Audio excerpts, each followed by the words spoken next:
Train संबंधित कुछ महत्वपूर्ण प्रश्न भाग 2। Question number 1। 72 किलोमीटर प्रति घंटा की रफ्तार से चलती हुई एक रेलगाड़ी किसी खंभे को 12 सेकंड में पार करती है। वही रेलगाड़ी 360 मीटर लंबे पुल को कितने सेकंड में पार करेगी। रेलगाड़ी की चाल 72 किलोमीटर प्रति घंटा है। इसको मीटर प्रति सेकंड में बनाइए।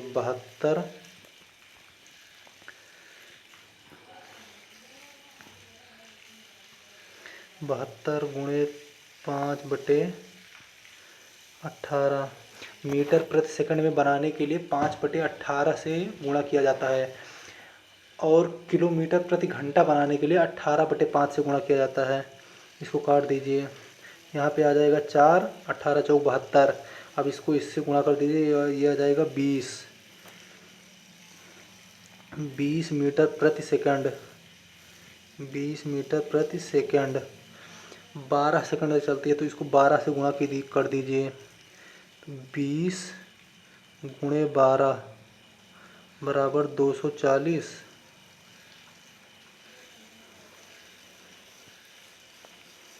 बराबर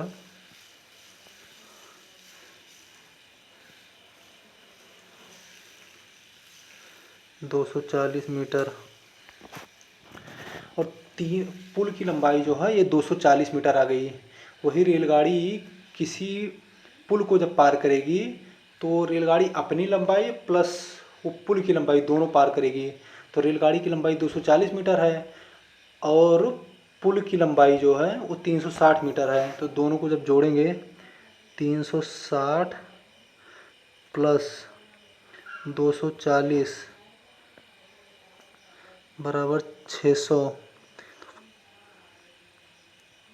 20 मीटर प्रति सेकंड है। रेलगाड़ी की चाल जो है 20 मीटर प्रति सेकंड आई थी। इसको काट दीजिए। 30 सेकंड में पार कर जाएगी।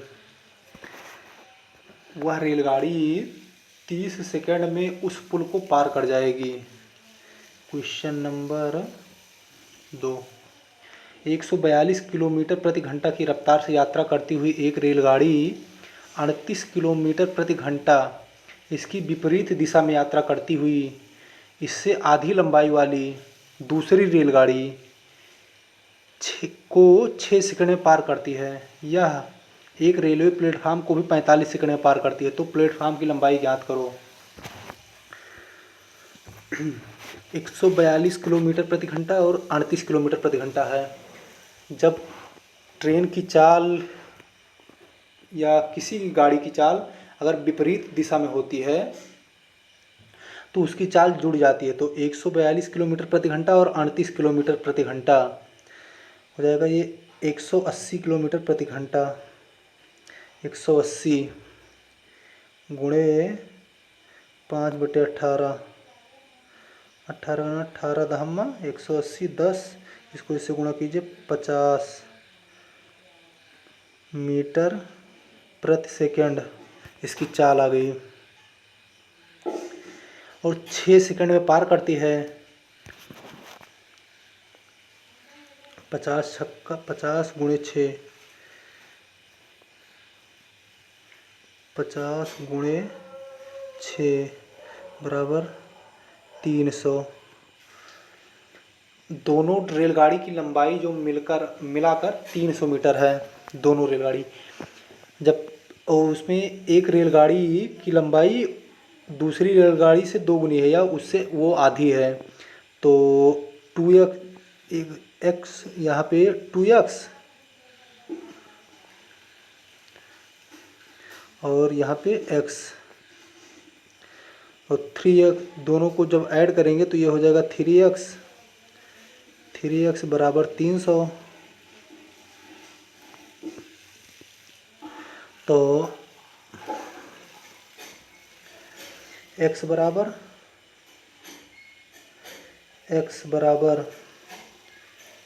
300/3 काट दीजिए। x बराबर आ गया 100 मीटर।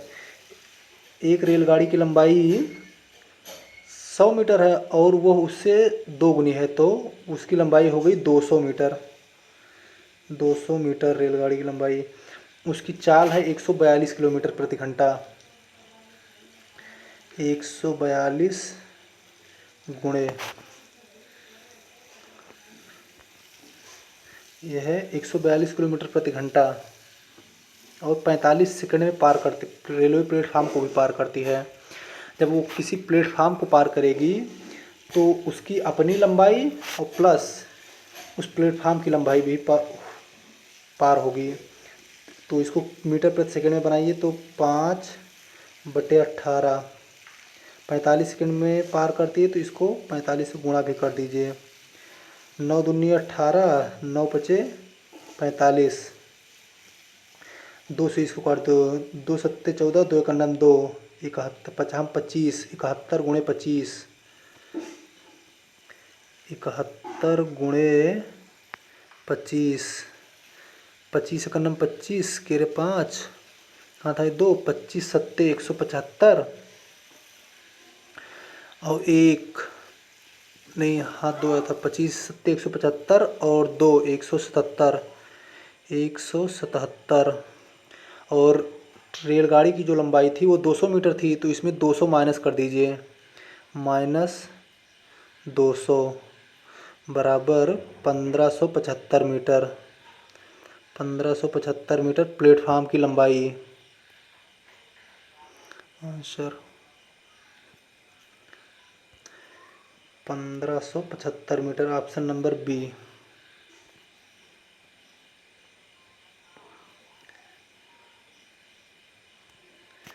एक रेलगाड़ी 121 मीटर लंबे पुल को पार करने के लिए 62 सेकंड का समय लेती है। यदि यही रेलगाड़ी पुल पर खड़े एक व्यक्ति को 51 सेकंड में पार कर जाती है तो रेलगाड़ी की लंबाई ज्ञात करो। जब ये रेलगाड़ी किसी पुल को पार करती है तो वो रेलगाड़ी अपनी लंबाई, ट्रेन अपनी लंबाई प्लस उस पुल की लंबाई को जब पार करती है तो उसे 62 सेकंड का समय लगता है। और जब ट्रेन सिर्फ अपनी लंबाई पार करती है, ये यानी पुल पर खड़े उस व्यक्ति को पार करती है, तो ट्रेन सिर्फ अपनी लंबाई पार करेगी तब 51 सेकंड का समय लगता है। इसका अंतर कितना है? 11 सेकंड। 11 सेकंड यानी जब वो किसी पुल को भी पार करती है तो उसमें 11 सेकंड अधिक लगते हैं। तो पुल की लंबाई है 121 मीटर, तो 121 बटे 11, 11 ग्रहियम 121, 11 मीटर प्रति सेकंड उसकी चाल आ गई।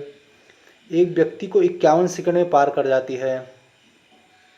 जब व्यक्ति को पार करती है तो सिर्फ अपनी लंबाई लेकर पार करती है, तो इसको 51 से 11 को गुणा कर दीजिए। 51 गुणे 11 बराबर 11×9 = 11, केरे 1 हाथ हैं 1, 11×5 = 55 और 1 56, 561 मीटर।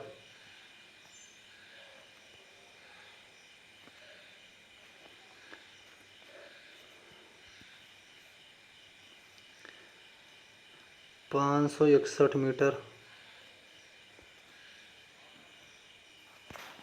180 किलोमीटर प्रति घंटा की रफ्तार से चल रही एक रेलगाड़ी किसी खड़े हुए व्यक्ति को 8 सेकंड में पार करती है और उसी गति से 15 सेकंड में एक सुरंग को पार करती है, तो सुरंग की लंबाई ज्ञात करो। तो इसको पहले किलोमीटर प्रति घंटा में दिया है तो इसको मीटर प्रति सेकंड में बनाइए।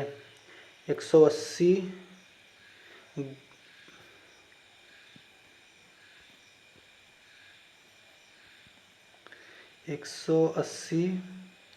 गुणे 5/18, 8 सेकंड में पार करती है। इसको यहीं पर गुणा कर दीजिए। 8, 18×9 = 18, 18 × 180, 10×5 = 50, 50 8 8×5 = 40, 400।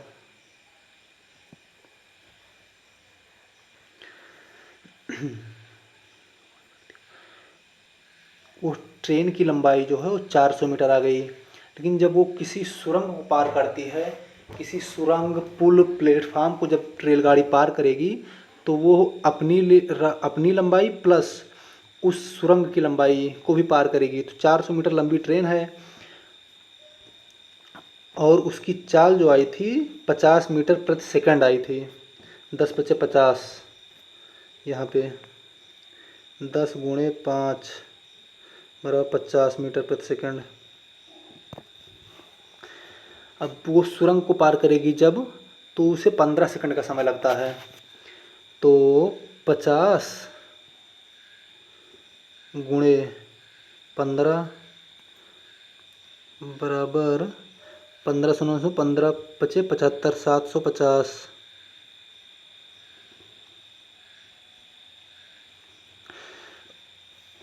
750 मीटर आ गया।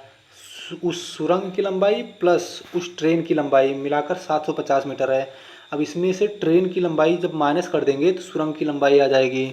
तो ट्रेन की लंबाई है 400 मीटर, इसमें से 400 मीटर माइनस कर देते हैं। 400 जब माइनस करेंगे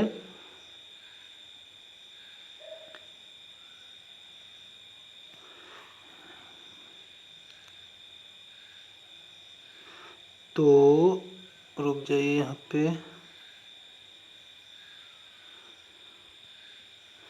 750 में से 400 जब माइनस करेंगे तो यहाँ पे आ जाएगा 350 मीटर।